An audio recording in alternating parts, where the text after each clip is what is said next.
Só quem sentou numa rola sabe o que é chorar de alegria. Isso aí não era choro de alegria, não. Isso era choro de tristeza.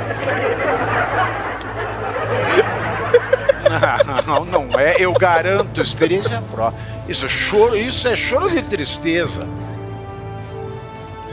Ele pode não saber, mas eu sei. Mas é engraçado porque na hora que ele fala saio sem choro de alegria é aquela mágoa. Coisa assim, ó. Ai, lá vem. Está no ar o Márcio Talks, o canal de cortes mais visto do YouTube. Eu sou o Márcio Andrade e no vídeo de hoje você vai ver mais um conteúdo sensacional. Portanto, se inscreva no canal, deixa o seu comentário, deixa também o seu like. Se liga aí. O ministro Luiz Roberto Barroso, maroto, garoto, travesso, anunciou na tarde de hoje a sua aposentadoria do Supremo Tribunal Federal. O comunicado foi feio. O comunicado foi feio e foi feito ao final da sessão plenária da Corte.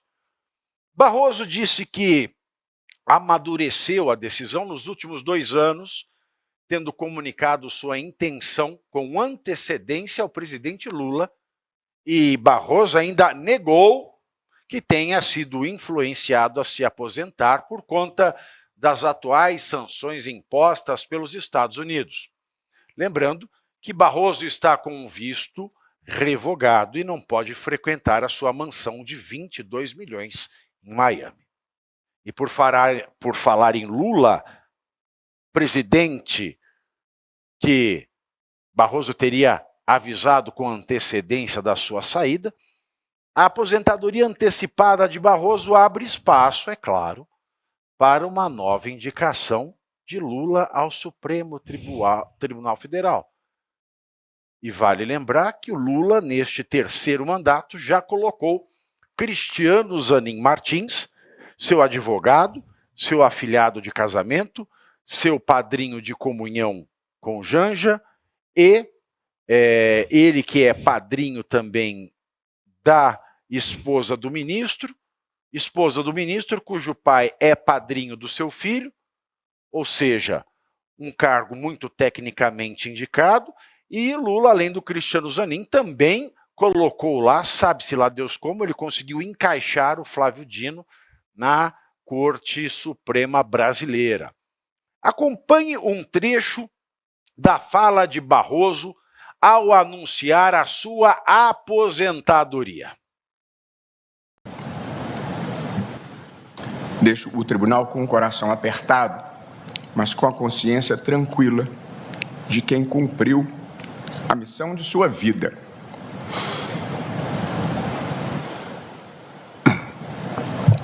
Não foram tempos banais, mas não carrego comigo nenhuma tristeza, nenhuma mágoa ou ressentimento. E começaria tudo outra vez se preciso fosse. Sigo achando que a afetividade é uma das energias mais poderosas do universo. E por isso fico feliz por deixar aqui amigos queridos e boas lembranças, bem como renovo minha confiança de que o Supremo Tribunal Federal continuará a ser o guardião da Constituição e um dos protagonistas na preservação da estabilidade institucional do país e da democracia. Essa é a última sessão plenária de que participo.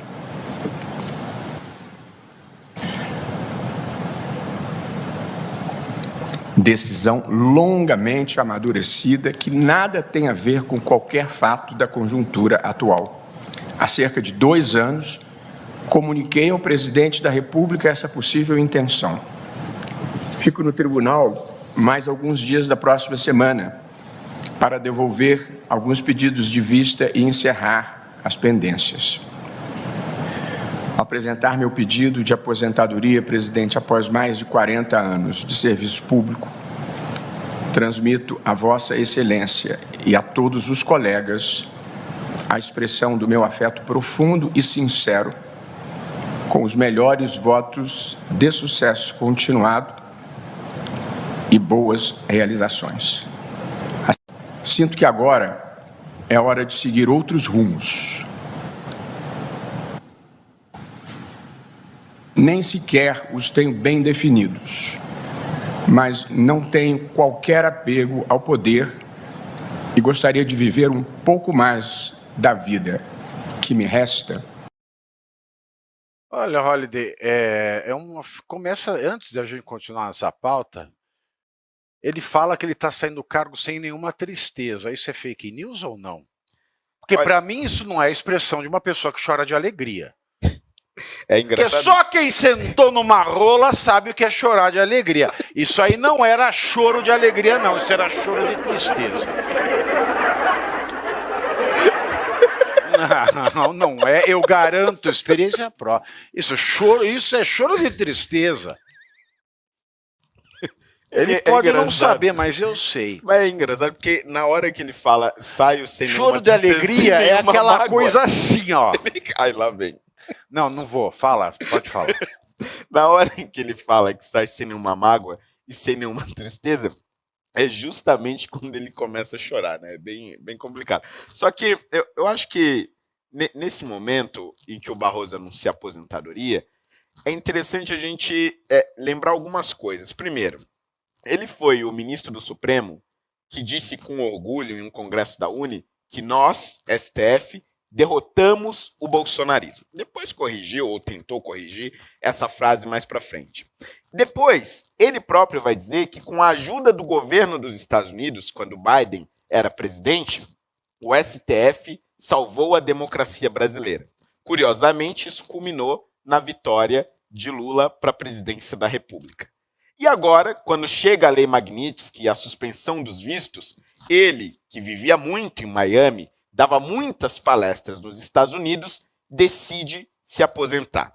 Me parece que Barroso, dos 11 ministros, foi o que mais sentiu as sanções vindas dos Estados Unidos, porque era aquele ministro que mais tinha conexões ali. Não é à toa que ele fala a todo instante, justificando a sua aposentadoria, dos ataques à família. Porque a família dele tinha casas lá, passavam as férias nas praias de Miami. Aliás, e tudo mais. Barroso é o ministro que mais usou o avião da FAB para fazer bate-volta aos finais de semana de Miami da história desta república. Ora. Claro. É claro que ele foi o que mais sentiu. Ele não tomou magnitscada, mas ele teve o visto revogado, não é nem suspenso, revogado, e agora até bom, né? Ele aposenta, quem sabe ele agora toma uma Magnitsky, que já não é questão de Estado. Né, ele é um particular, já pode magnitscar ele, a família, o vovô, a vovó, o filhinho e a filhinha, né? E aí vem uma coisa muito interessante, que é o seguinte: Barroso está tentando apagar este passado. Esse passado no qual ele agiu politicamente enquanto era o juiz da maior Suprema Corte do nosso país. Só que covardia não apaga o passado. A fuga não é capaz de reescrever a história. O que Barroso fez está marcado. A sua presidência do STF foi manchada pela maior perseguição política da nossa história. Não somente contra Jair Bolsonaro, mas contra diversas pessoas simples que estão presas até hoje, inclusive. O Barroso ele conseguiu a proeza de ter a presidência do STF mais podre do que a do Toffoli, que é o ministro mais podre em termos de legitimidade para ocupar o cargo, que ele não tem nem resquício do requisito de legitimidade do notável saber jurídico. Então o Barroso ele conseguiu ser pior que o pior dos ministros daquela corte. Olha a proeza que Barroso conseguiu fazer isso. Aí vem dizer, tem duas coisas que eu não aceito. Elogio em boca própria. Elogio em boca própria, já dizia o velho deitado, é vitupério. Quem se elogia, meu querido, não tem ninguém que possa o elogiar. E por isso, se ninguém quer elogiá-lo, é que ele não fez nada de elogiável. Mas em coletiva realizada à imprensa, depois de anunciar sua saída do STF, Barroso evitou apresentar um fator motivador para a decisão. Durante a fala, Barroso preferiu destacar questões pessoais e acadêmicas como justificativa. Será que ele vai fazer um ciclo? Vai ficar bombado? Não, é acadêmica de universitária. Aspas. Eu aceitei que, nesse momento, meus planos são acadêmicos. Aceitei um convite para estar numa instituição chamada Max Planck, na Alemanha, em novembro, e aceitei dar um curso como professor visitante na Sorbonne, na França, em janeiro. Apenas tive uma sensação em meu coração de ter cumprido este ciclo da minha vida. A vida é feita de ciclos. E eu falei de ciclo de testosterona, mas o ciclo acadêmico que ele se refere é o universitário, então ele vai para a Alemanha, depois ele diz que ele vai na França, e é isso aí. Quem será? A pergunta que fica agora é a seguinte, Holliday. Quem será? Eu quero fazer aqui, ó. Faz o sinal da Santa Cruz também, porque precisa fazer isso aí. Ainda pega a medalha de São Bento e a gente fala, né? Crux sacra sit mihi dux, non draco sit mihi dux. Crux sacra sit mihi lux, non draco sit mihi dux. Crux sancta pacter benedictus. Porque eu tô achando que vai vir o Bessias. Que isso. Peraí. Tem que ser com os dois pés e com as duas mãos. Batendo na madeira. Imagina o Bessias no STF. Porque o Barroso, ele se aposentando já, o que ele faz? Ele mantém a maioria de ministros políticos no STF. Porque o próximo presidente, caso seja um de direita, se é que haverá eleição, se é que vai haver gente de direita, se a aposentadoria viesse com o próximo presidente nomearia 4, com o Mendonça 5, e com o Cássio Conká, que é Louvain, já teria maioria. Agora, com a antecipação da aposentadoria, o próximo presidente nomeará 3, mas nunca conseguirá a maioria no STF. Então, o balanço das horas no STF continua o mesmo com a aposentadoria do Barroso. Quem você acha que vai ser o próximo ministro? Será que será o Bessias? Se for o Bessias, Lula, sua oportunidade. Se for o Bessias, eu vou embora do Brasil. Eu vou, porque daí já acabou. Eu acho que tem 4, alguns dizem 3, mas eu colocaria 4 pessoas nessa lista aí de prováveis substitutos do Barroso. Advogado Paloma. Pô, esse aí seria bom, hein? Dr. Gil Brother Away, morreu, né, o Gil Brother Away? Isso. Do Hermes e Renato. Falava assim, porra! Eu sou um advogado conceituado nos quadros da Ordem dos Advogados Brasileiros! Hermes e Renato, você entrega a sua idade, você sabe, né? O Paloma, quem mais? As Legally Blonde. Quem você acha? Quem são os 4?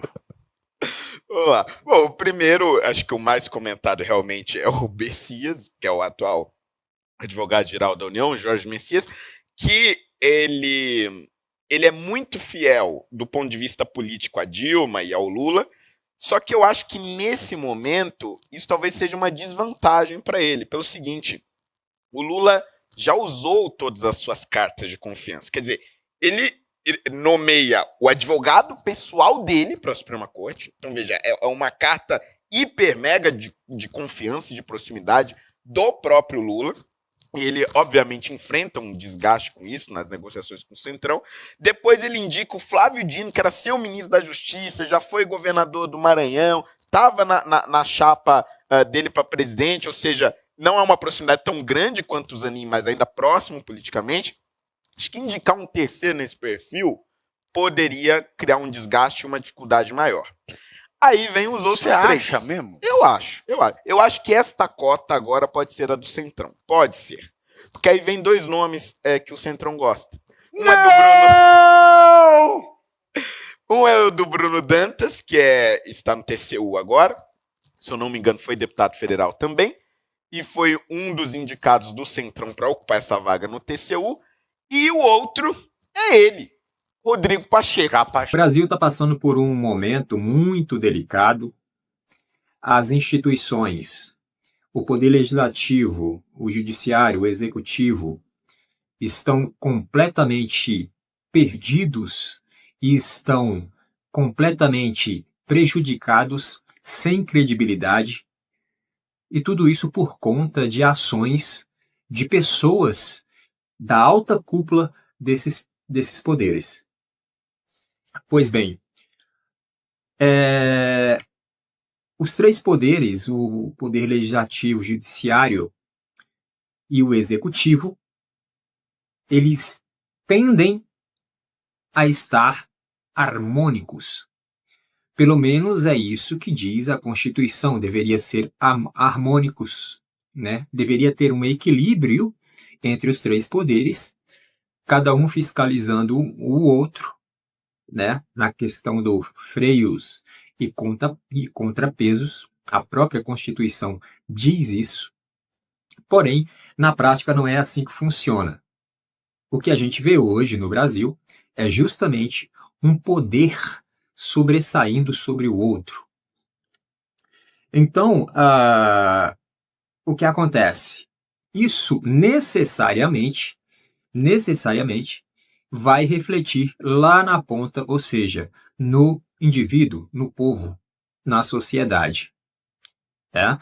Mas, ao que parece, as ditas autoridades não estão nem aí para esse negócio, né? Não estão nem aí para as instituições que elas próprias pertencem, né? Então, a coisa está em uma tônica de projeto, na verdade, já vem de muito tempo, aquela coisa do projeto de poder, do poder pessoal, né? Todas as ações são em benefício próprio ou em benefício da minha ideologia política, da minha visão de mundo. Então, essas pessoas que estão nessas instituições, elas arrogam para si todo esse poder e traz essa tônica de visão de mundo para dentro da própria instituição, né? E, obviamente, quando isso acontece, aí há uma corrupção própria, né, de corromper a própria instituição. Ou seja, o Brasil está em um patamar em que a alta cúpula que governa, que dirige o país, né, ou seja, o pessoal do Poder Executivo, começando pelo Presidente da República, aí tem o pessoal do Judiciário, começando lá pelo STF, aí tem o pessoal do Legislativo, começando lá pelo Senado, tem o pessoal lá da Câmara, são os deputados e tudo mais, no Senado e senadores. E ao que parece, a coisa está se enveredando aí para algo muito grande aí, de penalização em relação aos Estados Unidos para com o Brasil. É isso. Essa é a situação em que o Brasil se encontra, essa é a situação em que a população brasileira, a sociedade do Brasil, a nação brasileira se encontra. Por esse vídeo é isso, se inscreva no canal, deixe o seu comentário e deixe também o seu like. Até breve.